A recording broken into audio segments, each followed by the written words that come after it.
Thank you so much. Let's give a round of applause to Irizelma Robles.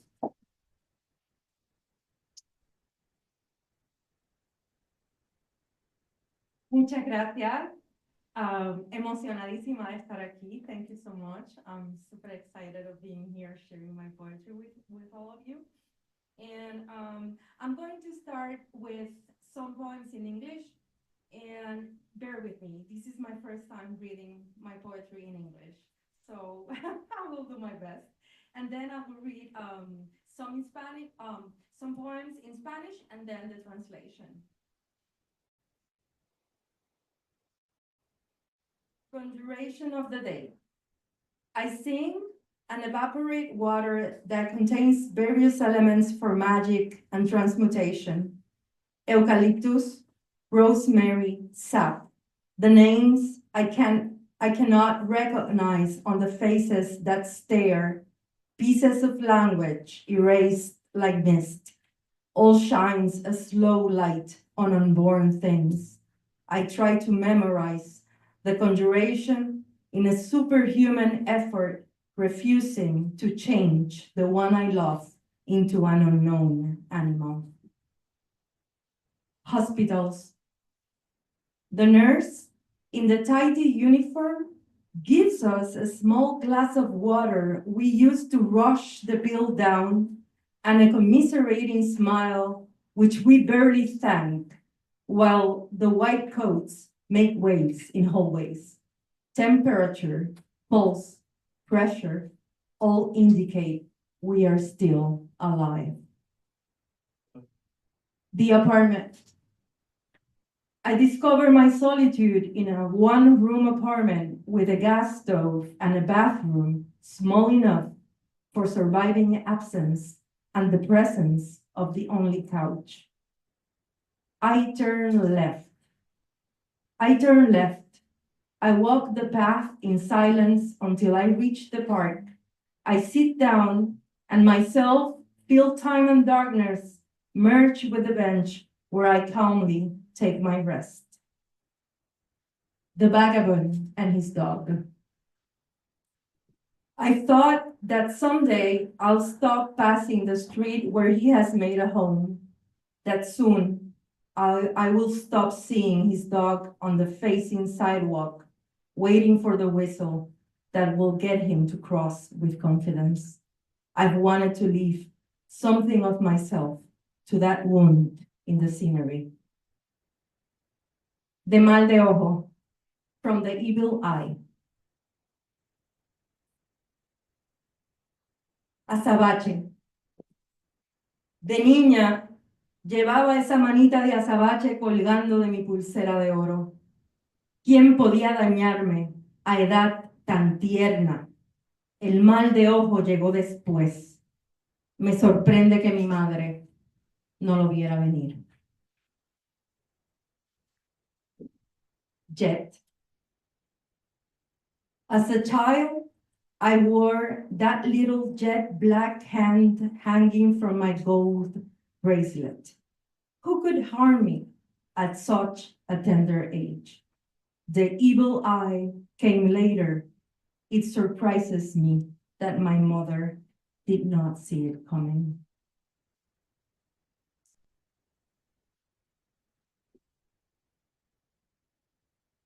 Roca volcánica. Después de una larga sesión y varios días de ansiolíticos, regresaba como un osito de peluche vuelto al revés, con la pelusa en la cara y las manos acolchadas, pero pasaba el tiempo y los gritos expulsaban magma y ceniza. Volcanic rock.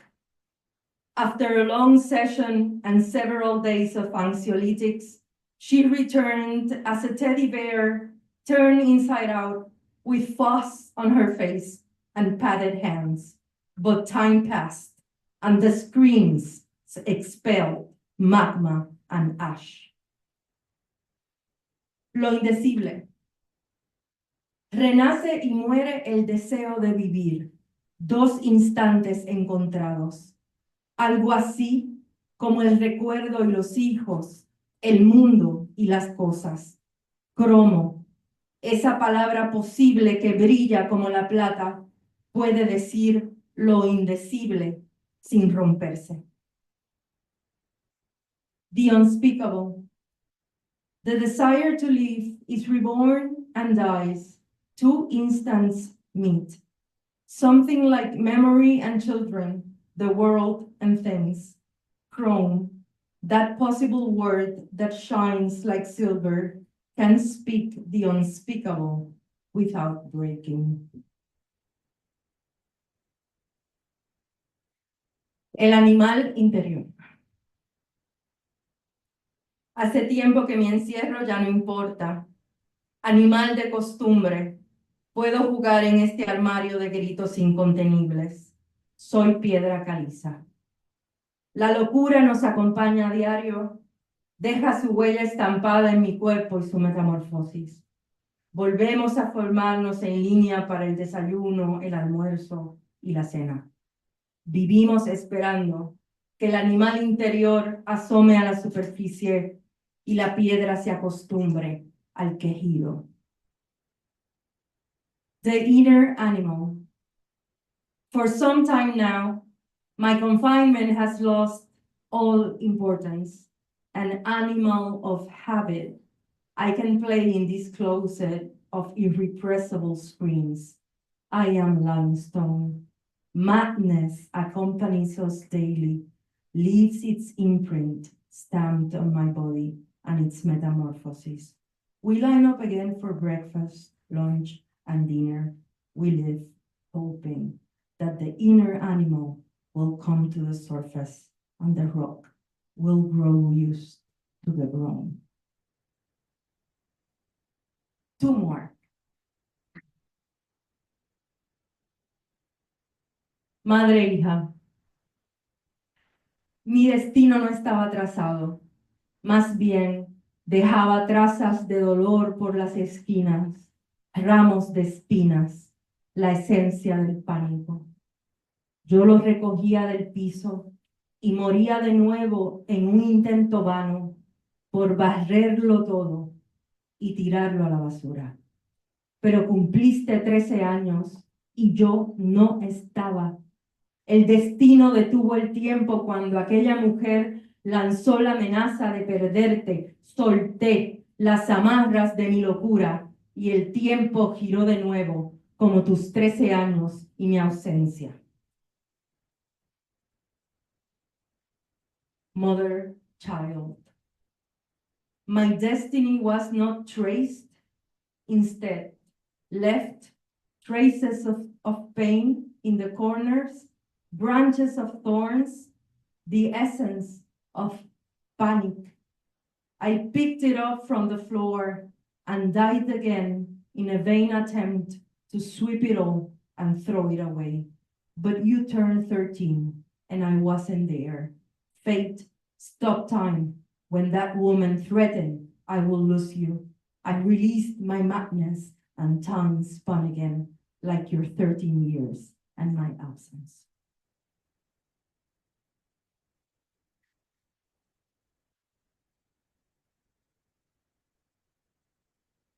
Y por último, las 176058. Dadme mi número.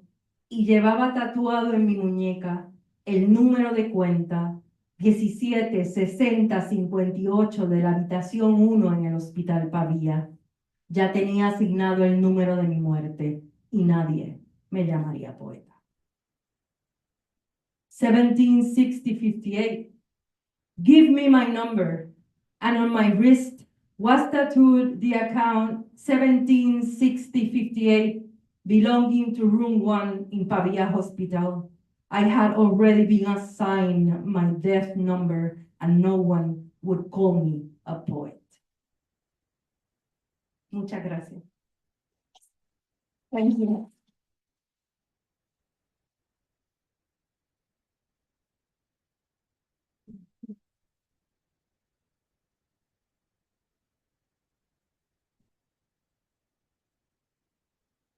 Thank you so much, Irizelma. Hey.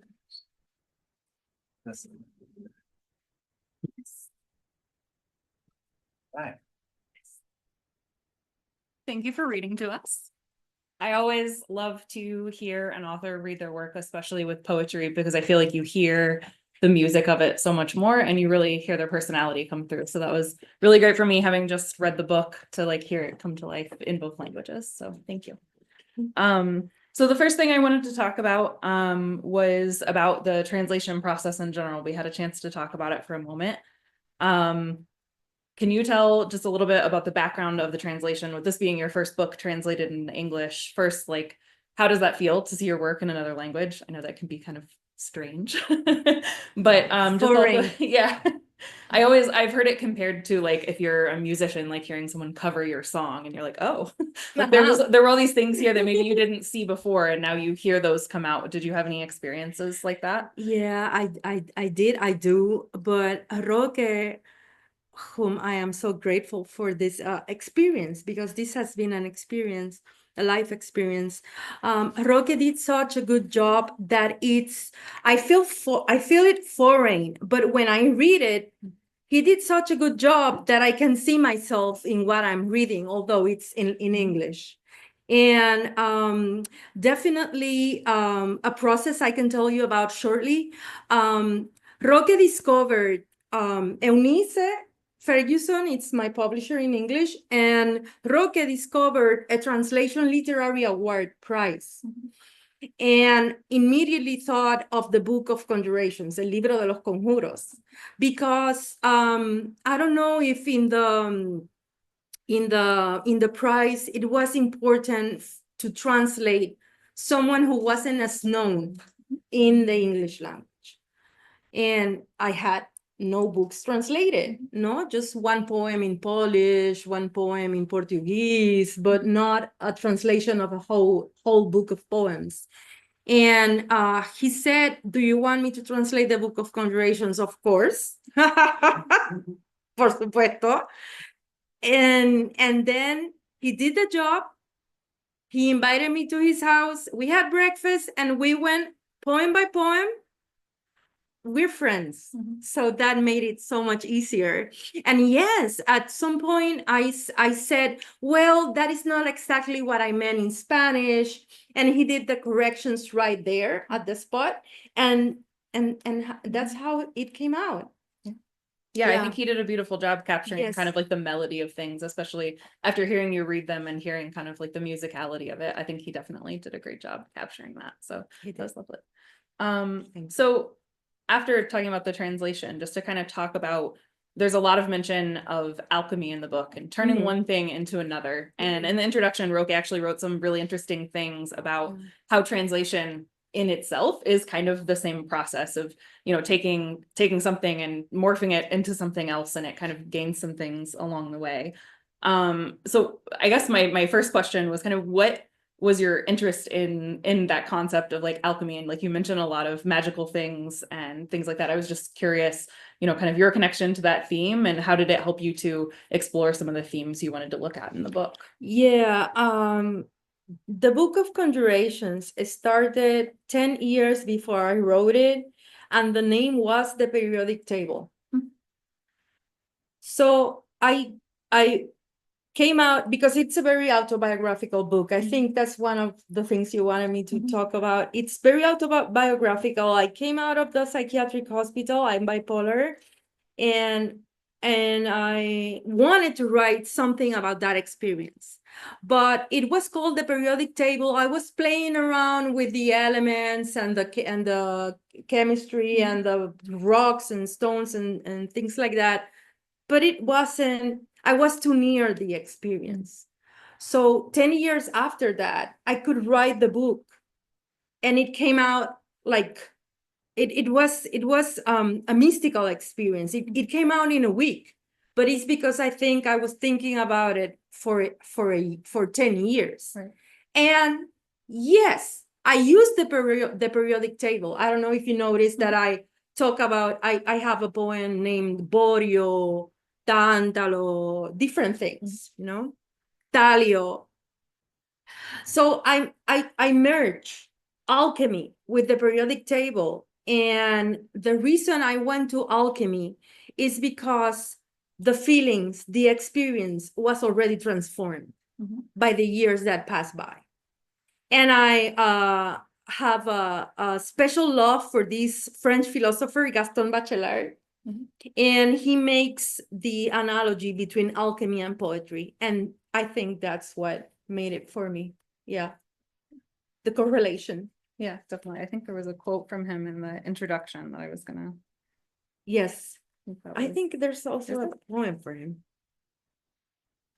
Yeah, so one of the things in the introduction, I'm not sure if that was a quote from him or not, but poetry, like alchemy, can promise a material wealth it never quite delivers, transmutation through words, and the power to turn paupers into patrons. Poetry, however, most often promises an alchemy of the soul that strives toward a higher form. I thought that described really well the alchemy of the soul, kind of being like transforming your experience into poetry, and then later transforming that poetry into, you know, another language. So you touched a bit on how it was a way of exploring some of your life experiences. How do you feel that it helped you to kind of process some of the things that have happened in your life, or to maybe see things from a new angle? Yeah, everything was transformed already when I wrote the book. It's very autobiographical, but I was guarded enough as a poet to have my metaphors. Because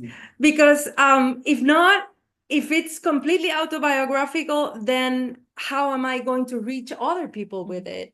So I guarded myself, and I had my metaphors, and I had the sea, and I had marmol and mercury and alchemy and all these things to transform it. And I don't know if I got another perspective on my mental illness and the experiences I had and the people I saw in the hospitals with me and what I learned from them, because they were already poeticized. Is that how you say it? Yeah. Yeah, they were already transformed.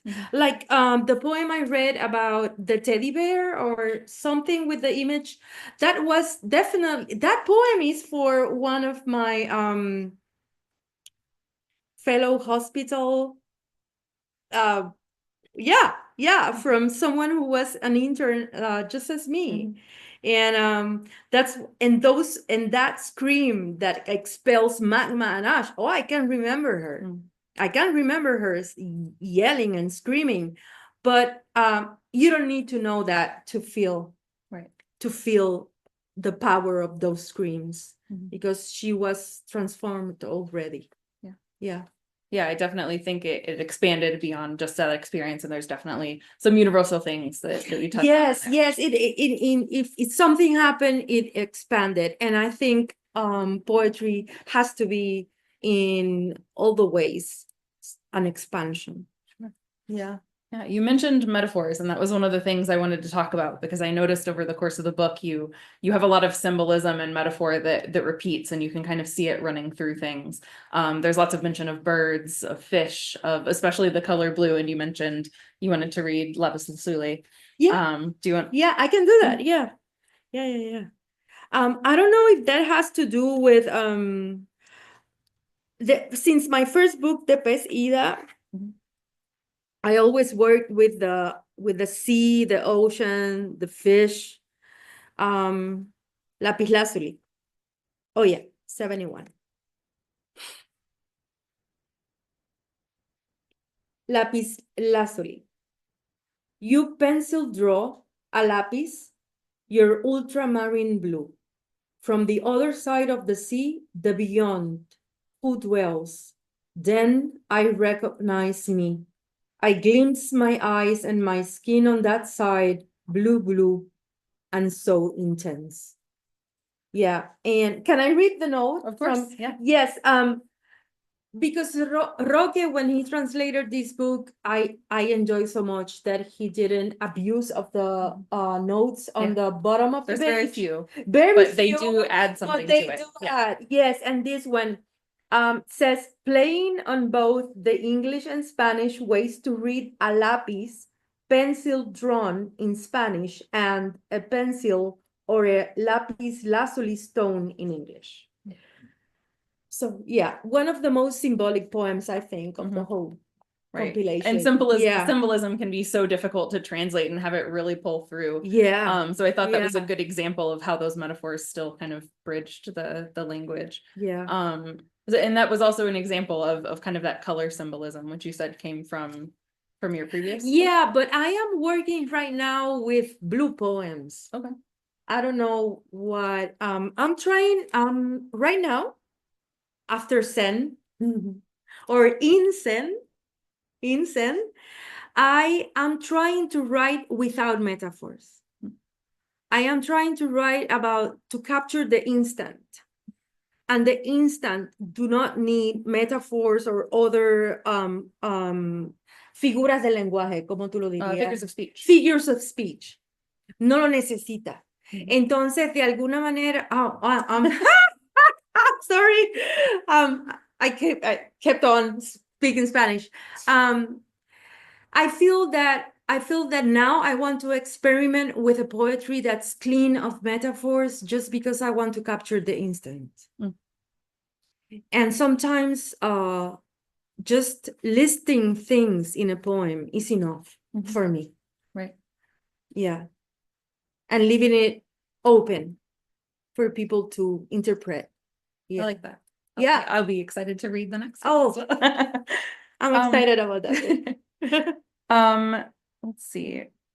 One of the other things I wanted to ask, and you read the last poem in the book. Julia de Burgos. Yeah, so I wanted to ask about some of the dedications, because there were several throughout the book, and I thought hers was a particularly interesting one. I was wondering if you wanted to share the story of her. Yes, there's I'm gonna read it. It's very short. It's called "With You at Goldwater Hospital" for Julia de Burgos. Julia de Burgos is our great poet, and at the end of her life in New York, she migrated to New York. At the end of her life, she struggled with alcoholism and mental illness, and she ended up in Goldwater Hospital in Welfare Island. And she wrote her only 2 poems in English. There or around that experience, one poem is called Farewell to Welfare in Welfare Island. And the thing is, and Roque mentions it in the introduction, when she was at the hospital and was asked, "What do you do?" she wrote poet, and the doctor wrote delusional. So she was denied what she was, even, when she was saying the truth of what she was denied that truth. The poem says, "When it was not too late to redeem your name and my name, the wave separated us, the wind carried us to the shore of a world without mirrors where you could be seen, but you were indelible, pure ink." So, "Give Me a Number" is also comes from a poem of Julia de Burgos. Give me my number, yes. And to end the poetry book with her, it was to pay homage, and because I felt so my life so intertwined with hers. Yeah. You mentioned her feeling that she was like denied her truth in that. I'm wondering, was that something that you felt that you had also experienced, like being like denied that chance at truth, or has poetry been a way that you've been able to express that? The way to express that, because when the doctors give you a name, they deny what you truly are. They say bipolar. I remember bipolar.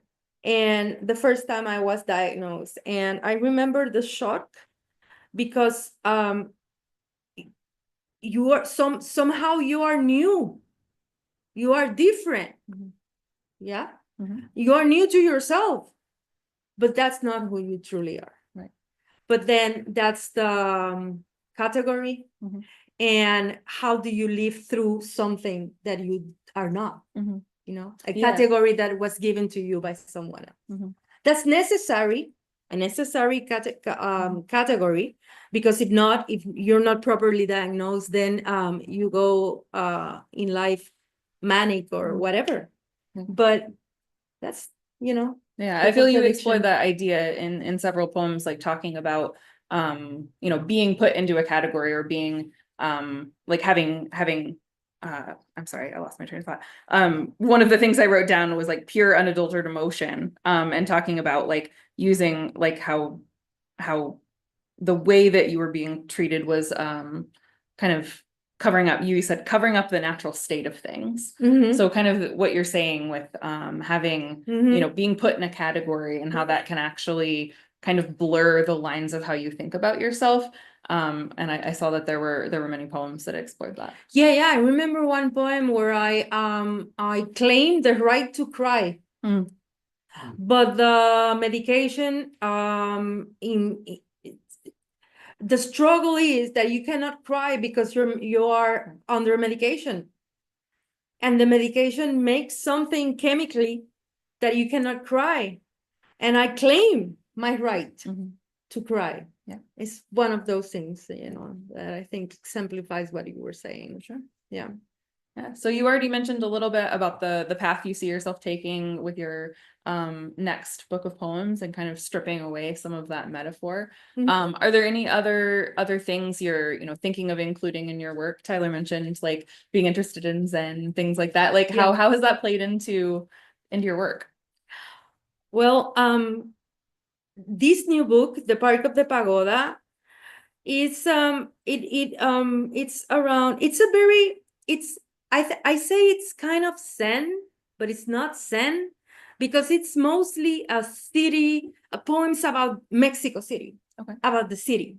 But something in the city that's very Zen, the jacarandas. The jacarandas in English stay the same. Yeah. The jacarandas and spring. And that is very Zen. At least the poets I've read from China in the Tang Dynasty, they concentrate in spring, winter. So that is kind of Zen. But it's not Zen because it's about Mexico City, the jacarandas in Mexico City, spring in Mexico City, and of course I explore my relationship with Buddha and other stuff in that book. Yeah, sounds interesting. Yeah, so it's a north, but it's also, and I have to be very careful because it can also be. I have to be careful not to be repetitive. Yeah, in that búsqueda. Search in that search. Sure. I'm on a search right now of a different poetry, a new poetry, no metaphors, the instant, but I have to be careful not to be so repetitive because Buddha can become a theme and Zen can become a theme and I don't want that. Sure. Yeah. Because if I do that, then I rest the meaning, the true meaning. Right. And like you're saying, like pinning it to one thing doesn't allow as many interpretations from readers and keeping that kind of universality. Yeah. So right now the book, friends of mine have the book because I've never published if I don't get read before by people who I trust. Yeah. So I'm in that process right now. Yeah, that's interesting to hear. So we talked a bit about the translation process and how you read over the poems, Roque. What's your writing process as far as mentioning sharing with friends? Kind of what does that look like? Yeah. Poet friends, especially poets. Also a friend that's a narrator but has a good eye. And this one the process lasted 10 years. But this new book, for example, I've been working for 2.5 years. So I never publish what I write in the moment. Right. Never. Because I believe in giving it time, distancing myself from what I wrote and coming back to see if it's good enough to publish. And give it time to mature and to get some distance. Yes, get some distance because the poems grow by themselves in the page. They grow by themselves, and when you go back to them, they tell you things. Like, this verse is not working. Rewrite it. Things like that. Yeah.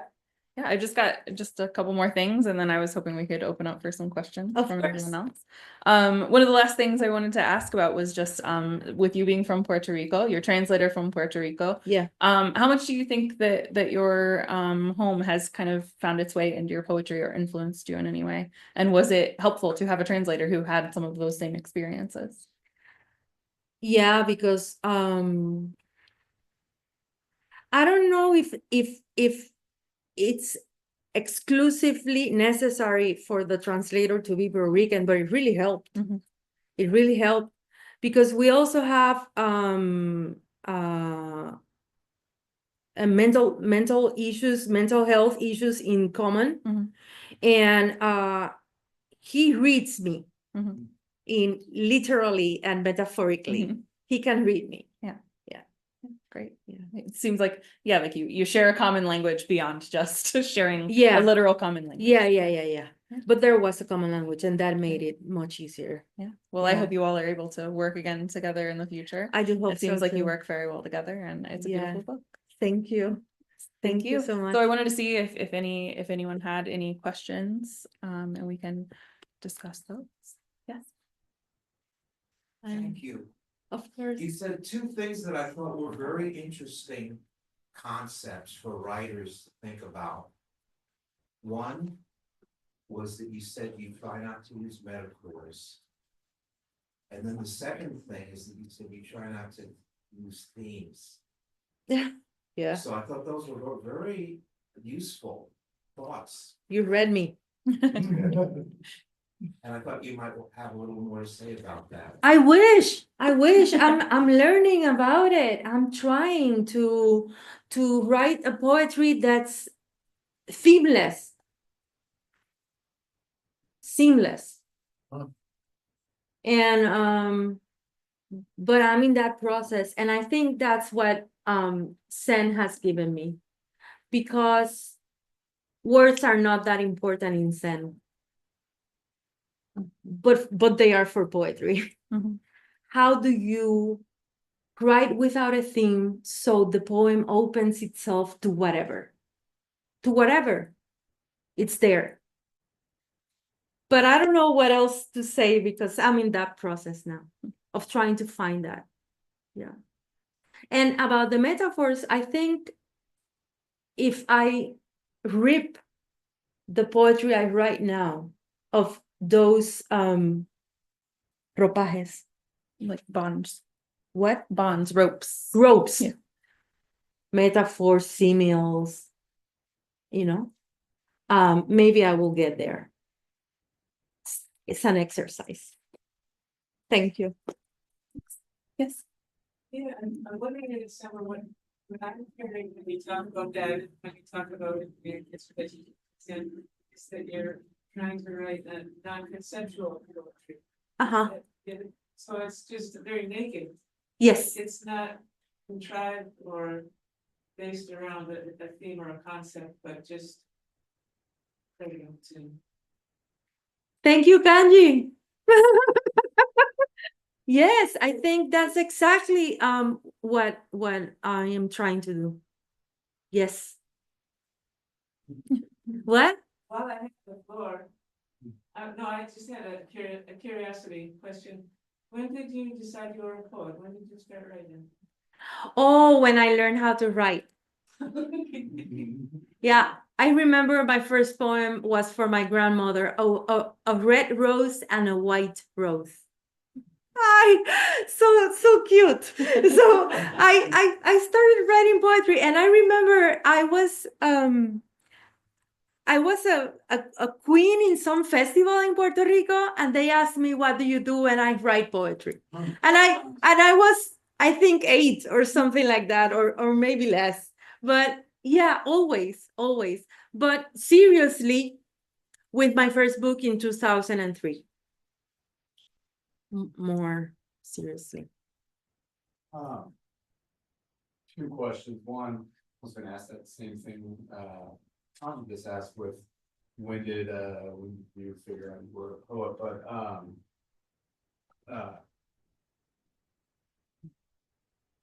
obviously your process is probably different for each poem that you that you write, and it's coming from experience, and I'm just curious on what,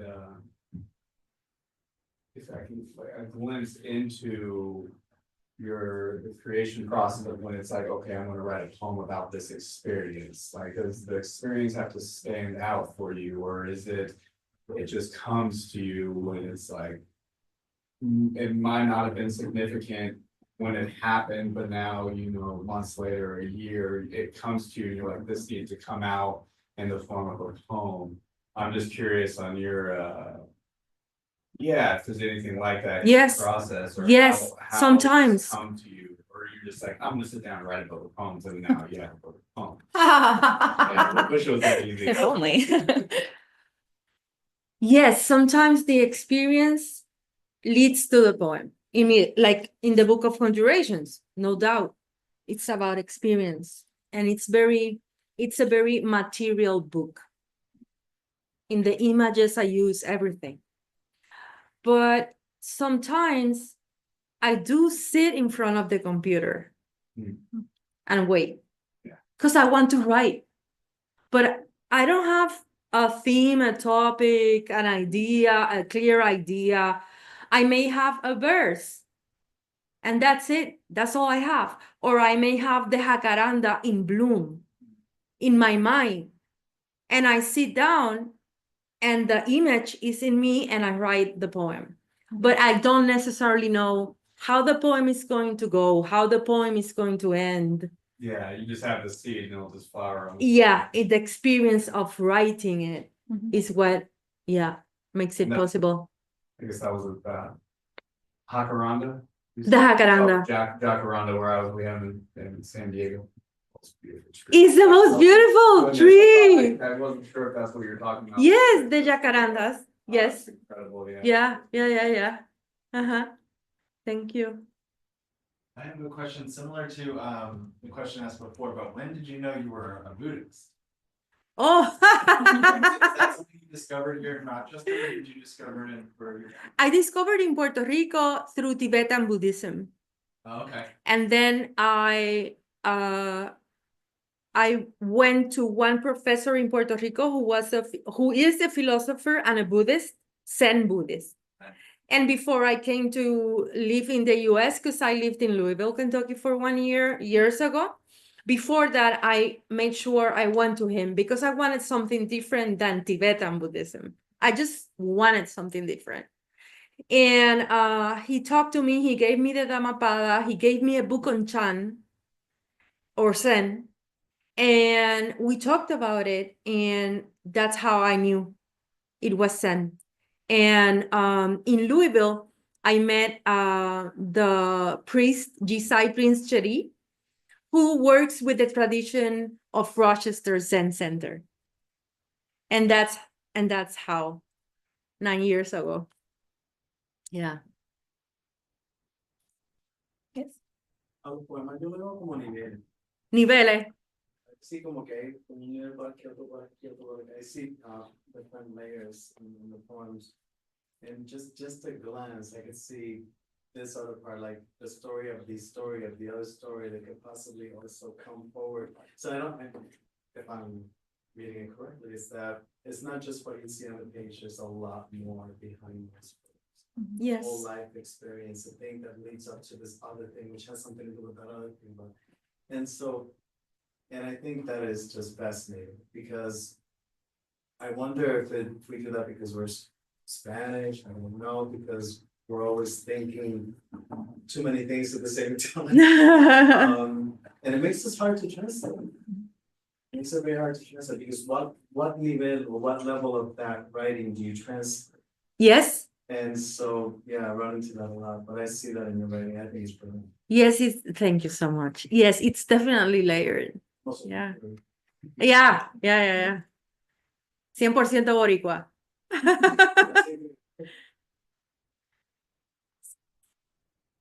The elements that I've been hearing in your writings is courage. And I wondered about if fear comes into the process and how they work with that. In writing this Yeah. book, or in the process of writing? In the process of writing. getting it out. Or, Well, I don't know if this is a very important question, and I think what I can say, but I will say it so you tell me if I'm answering the question or not, so I do another effort. My only fear with poetry is that what I write is not good.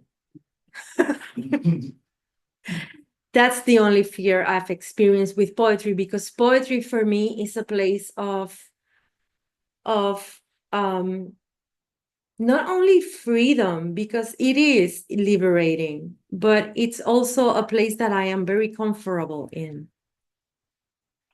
And somehow I don't think about poetry. I don't even think about poetry as something I have, as something I do in life, because it's something I have. I don't know if I'm trying. It's something I have, and it's there. It always be there. And even when I don't write, I don't feel fear, because I know it's coming back. Maybe in 2 or 3 years, I have to wait, but it's coming back. And I know that. And that's the certainty I have. So poetry for me is certainty. I think your answers to several of those questions kind of tie together, you know, that in an experience, you're sort of seeing like that there is a poem in the experience, and it might take you a while to find it, and it might take you time to find the words to say it, but you're seeing that experience and knowing there's something there. And I think that's sort of like, you know, a worldview, a way of seeing things and experiencing things that is where your writing is coming from. Yes, definitely. Most definitely. Any other question? Got time for maybe one more, if anyone has. You published these poems in Spanish, the English poems in Spanish. Oh, yes. This one came first. El libro de los conjuros. Same book. Yeah, but the thing is that this edition, this edition is not bilingual. And maybe in the future they will publish it bilingual, and that will be a great joy for me, because Kanji, for example, knows Spanish, and I know she would appreciate having one page the Spanish and another page the English. But yeah, so the only way to find it is separately, and this one is out of print. Yeah. Yes. Now you've disappointed us. At least we got to hear some of them. Yeah, because this was published by Folium. That's an independent publishing house in Puerto Rico, very small, independent. And Eugenio Balú, who's my publisher in Puerto Rico, he closed the Folium. Because of all the years he has invested in Folium, and somehow the project ended for him, and so it's out of print. Because you're reading in English and then you're reading in Spanish. Yes. The translation could be fantastic, but there's such a different quality. Right? So, Spanish in general, and your Spanish in particular, very driving. Mm. The words flow right through each other.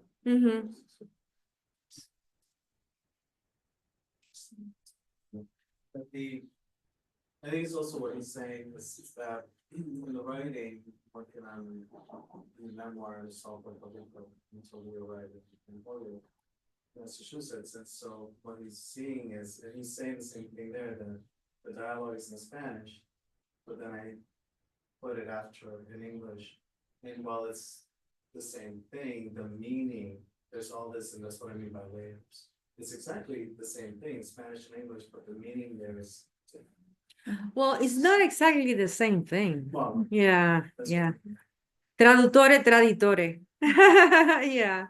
My The philosophy of translators, translation, if I may, Yeah, was yeah, kind please. of trying to, as a translator, trying to reproduce the experience of reading that in its first language. So I can never know what it's like to read a poem in, you know, German or something. I can know what it's like to read it in Spanish. I can know what it's like to read it in English. So as the translator, you're recreating that experience. Sometimes that's changing the words from one language to It is, another. And it then what is. we see Roque doing is more playing with getting to like that kernel kind of in the middle Mhm. and making sure you're getting that same experience of reading Yes, it. And I think yes. he The does. best version. Word on Mhm. could be Mhm. Mhm. a similar Sure. idea than what you're writing, but it's not exactly this. Yes, no, but you do the best you can. But this is not to downgrade the English versions of your. Of poems, course, but yeah. when you read in English, it has a different sound and quality, it's not driving, it's more contemplative, I can't figure out the exact right word. Mm-hmm. Mm-hmm. I So- agree. I agree. So, you know, the English poetry has some marvelous qualities of their own, which I don't know if they're better than Spanish or worse, but they certainly have an independent value to them, Mm-hmm. independent of the Spanish versions. Yeah, I agree. English can be a useful language too. It's a beautiful language, yeah. Yeah, but I definitely noticed the difference when I read it. I rehearse it at home, and I noticed that the only way I could get them through me in English was more contemplative, more slowly. It's interesting. And in Spanish is the force, like, madre, hija. Huh? It's yeah, I felt it. Yeah. Well, thank you everyone for your insightful questions, and thank you, Irizelma. Yeah, thank you so much. It was